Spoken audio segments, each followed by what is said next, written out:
You R B servant के last episode में हमने देखा था कि हितोरी बताता है कि उसको स्नो काफी ज्यादा पसंद है। उसकी बात सुनने के बाद यूकी वहाँ पे काफी ज्यादा हंसने लगती है और हितोरी सोचती है कि आखिरकार ये क्यों हंस रही है। और यूकी बताती है कि मुझे तुम्हारी बातें सुन के काफी ज्यादा अच्छा लगा। और ये बात सुनने के बाद ना हितोरी भी वहाँ पे काफी ज्यादा ब्लश करने लगता है। और इसके बाद ना हमें हितोरी के बचपन का सीन दिखाया जाता है, जहाँ पे वो एक लड़की को बता रहा होता है कि मुझे नहीं पता कि प्यार की परिभाषा क्या होती है। मैंने सिर्फ उस लड़की को कन्फेस किया था जिसके साथ मैं खेलता हूँ, बट उस लड़की ने मुझे रिप्लाई किया था कि वो कोई प्यार नहीं है, बस हम एक साथ रहते हैं, इस कारण तो मैं ऐसा फील हो रहा है। और मुझे ये सच में काफी ज्यादा हार्ड लगा था, बट उसके बाद से वो मेरे साथ खेलना भी बंद कर दी। और शायद मेरे कन्फेशन के कारण उसको थोड़ा बुरा लगा होगा। तो अगर ये प्यार की फीलिंग नहीं है जैसा कि उसने मुझे कहा, तो फिर ये कौन सी फीलिंग है जो कि अभी मेरे पास है। और तभी हितोरी सो के उठता है और उसके बगल में ना यूकी भी सो रखी होती है। और हितोरी ना चुपचाप रूम से बाहर जाने की कोशिश कर रहा होता है और रूम के बाहर आके सोच रहा होता है कि भाई मैं किस मुसीबत में फंस गया। यूकी कुछ टाइम से डरावने सपने देख रही थी, इस कारण मैंने उसको बोला था कि अगर तुम्हें किसी चीज की भी जरूरत हो तो तुम मेरे पास आ जाना।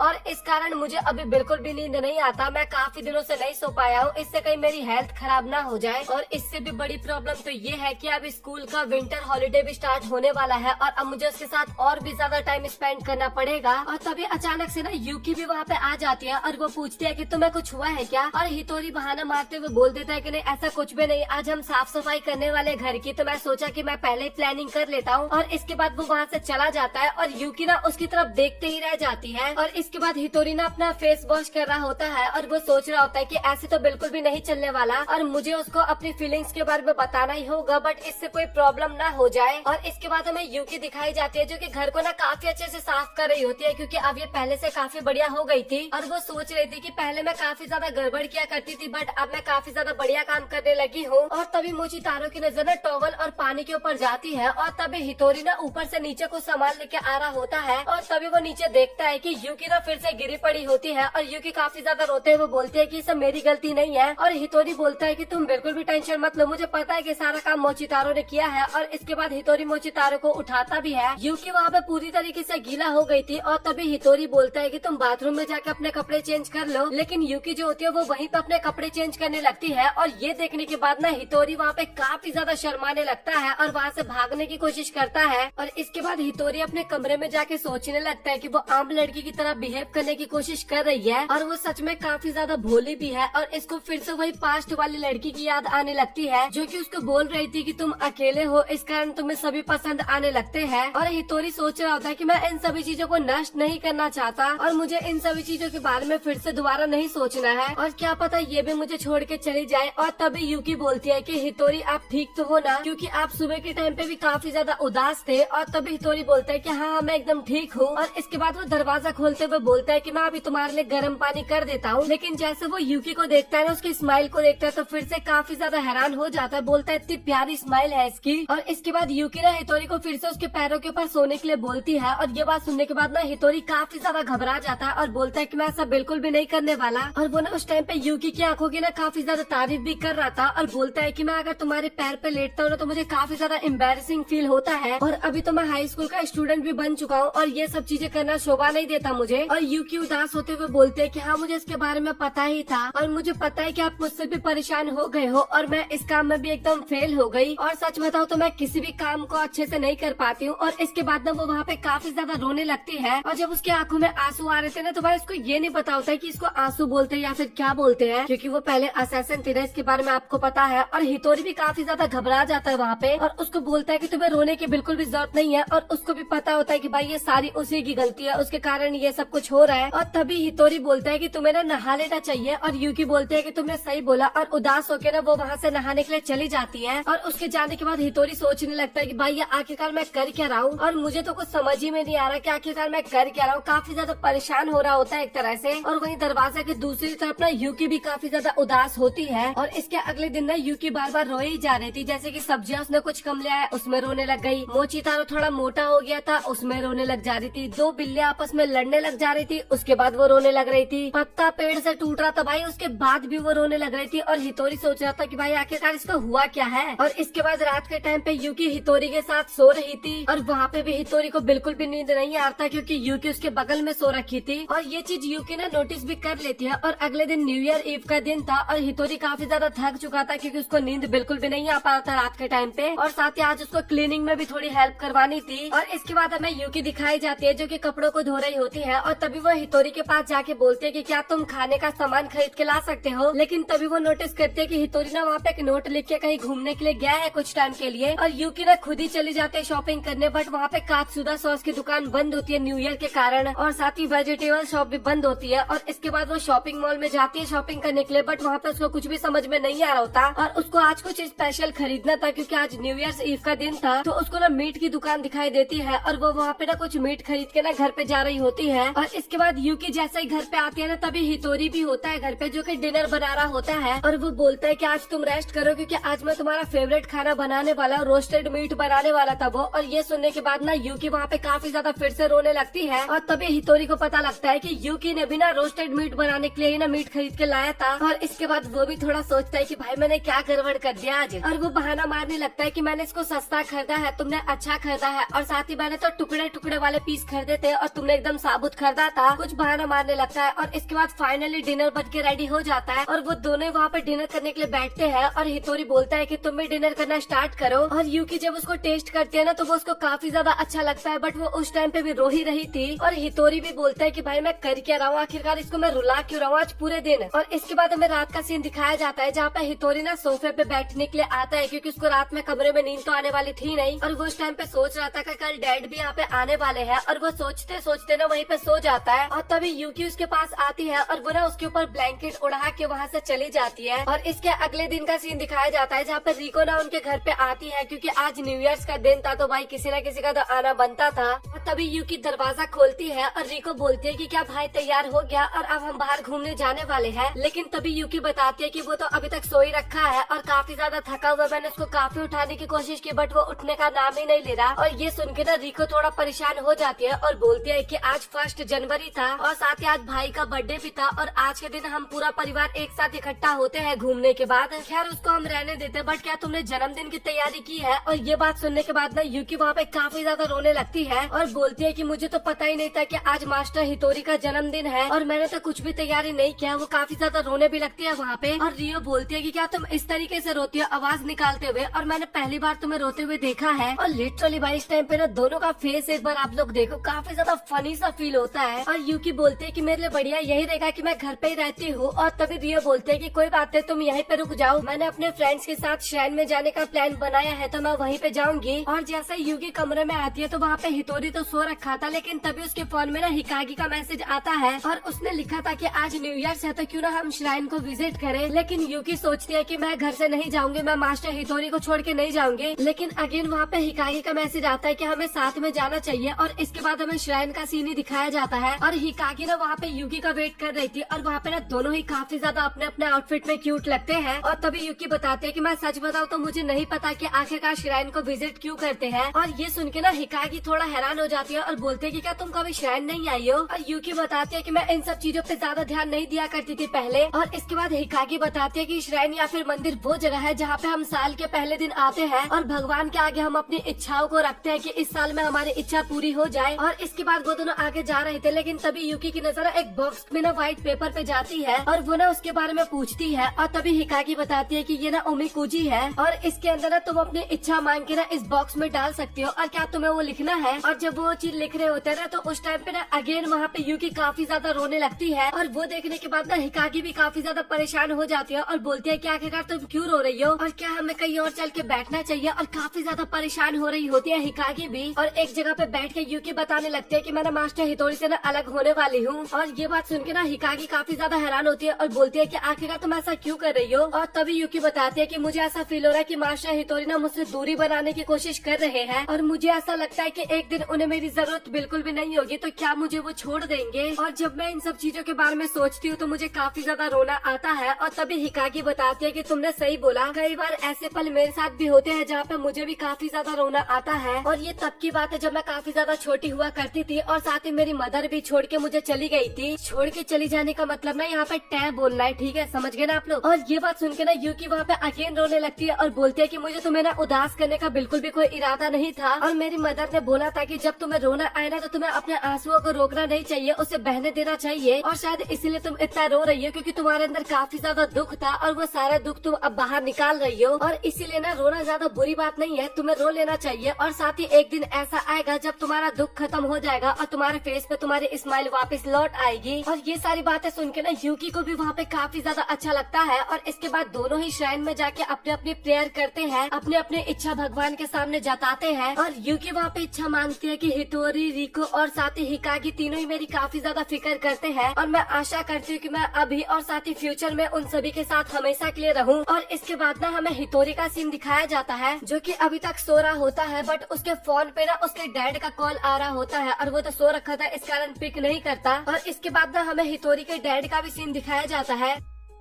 और बस इसी के साथ ये एपिसोड यहाँ पे हो जाता है खत्म। तो आप लोग कमेंट सेक्शन में बताओ कि आप लोगों को आज का एपिसोड कैसा लगा, और अगर आप लोगों को आज का एपिसोड बढ़िया लगा है तो प्लीज यार वीडियो को लाइक कर देना और चैनल को सब्सक्राइब कर देना। और फ्यूचर में और भी काफी अमेजिंग एनिमेज आने वाले हैं, तो उसका वेट करना और चैनल को सब्सक्राइब करके रखना। तो मिलता है आप लोगों से अगले वीडियो में, तब तक के लिए गुड बाय।